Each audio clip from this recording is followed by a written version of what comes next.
Are we dreaming of a white Christmas? Just like the ones we used to know.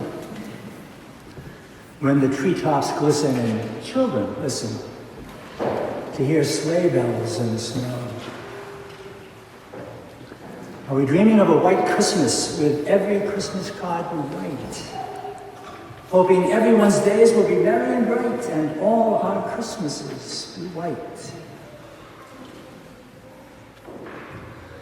It's a nice song, but I think I have to say it's not much of a dream. In fact, it's a scrawny, piddling, trivial dream. Snow, shiny treetops, sleigh bells, things that melt, shed needles, and make noise. Is that what Christians dream in Advent? Is that what Christians dream for Christmas? How about a real dream?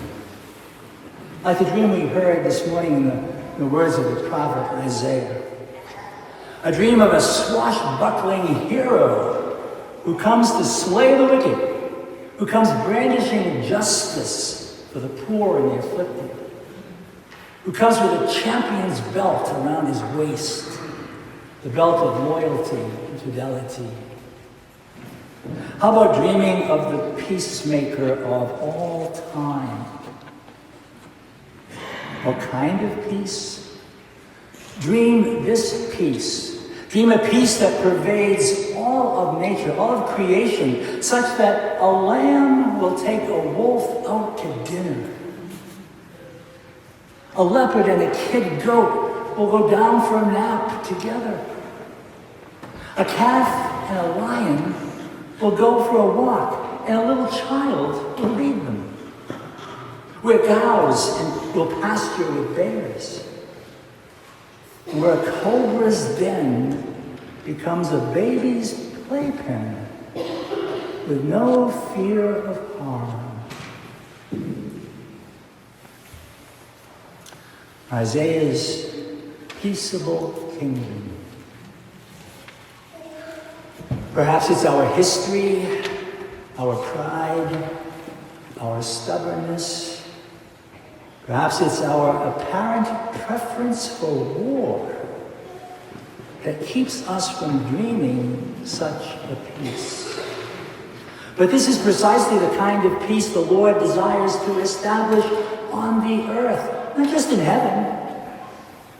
He calls us to make this kind of peace now, to make this dream come true. The kind of peace he commands us to make among ourselves, if we have any understanding of the peace Jesus was born, Jesus came to bring us. Perhaps the imagery of Isaiah among the animals there seems beyond our reach because the prophet dreams of a peace between natural enemies. But Isaiah's imagery is just that. It's imagery. It's intended to stand in for another reality. Isaiah calls for us to dream of peace not between enemies, but rather between brothers and sisters, creatures of the same kind. All of us, children, all of us made in the image of God.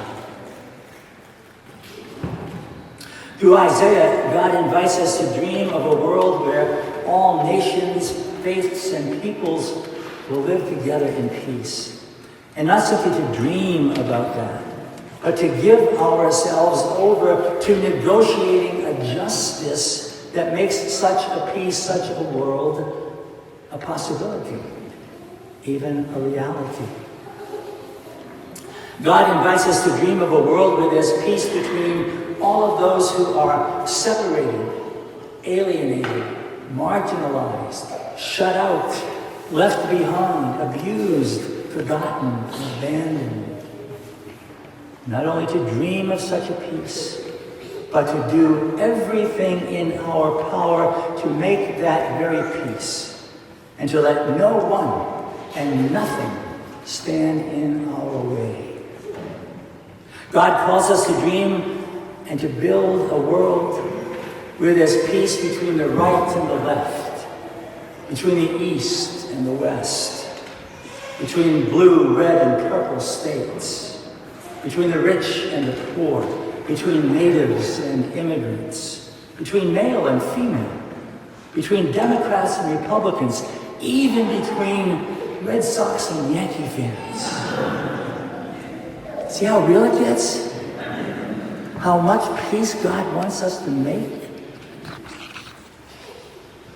Isaiah dreams of peace that changes everything, that makes friends of enemies and families of foes.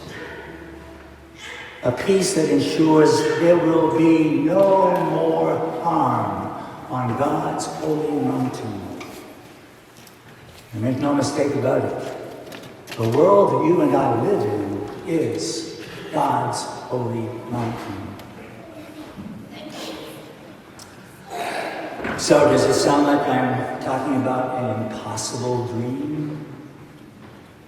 If it does, then you and I have missed altogether the message of the Scriptures. If peace among people seems an impossible dream, then we have missed entirely the message of Advent, the message of Christmas, and therefore the message of Jesus. I wonder how much the mess in the world we live in is ours because we've decided that peace is impossible, an impossible dream. Or perhaps the dreams we do dream are too small. Do we limit ourselves to scrawny, piddling, trivial dreams not even worth imagining, not worth dozing off for, dreams not worth the dreaming? Advent calls us to dream, to believe in, and to work towards what may seem impossible, not doable, unachievable. Advent calls us to dream the impossible dream, dreaming of making that peace that we need to make with that relative in our family. And all of us have one. Dream of making peace with that neighbor down the street.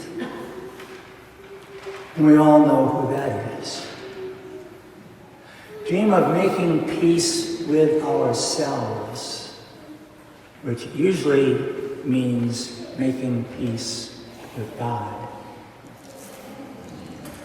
If we've given up on the dream of making peace in the house we live in the family that's ours, in our own households, neighborhoods, if we've given up on that, how will we ever dream of, how will we ever make peace in the world?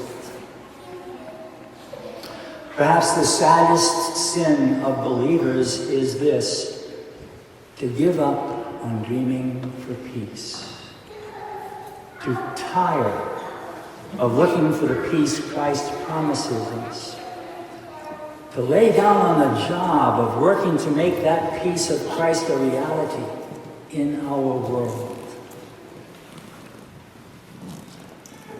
How and where is God calling you this morning and me? How and where is God calling us this morning to refresh our dream of peace and to work for that peace in our own situations, in our own circumstances, in our own stuff? The problem of dreaming of a white Christmas is that it's a dream that asks so little of us, while God's dream asks so much of us because it promises us everything. We find ourselves in the season of God's dream, Advent. The season of a dream in which God visits his people where God is born as a child in Bethlehem, a dream in which that child grows up to become a carpenter and a preacher of dreams, dreams of love and mercy for everyone, dreams of healing and peace for everyone. This dream asked a lot of the preacher born in that stable. It asked everything of him.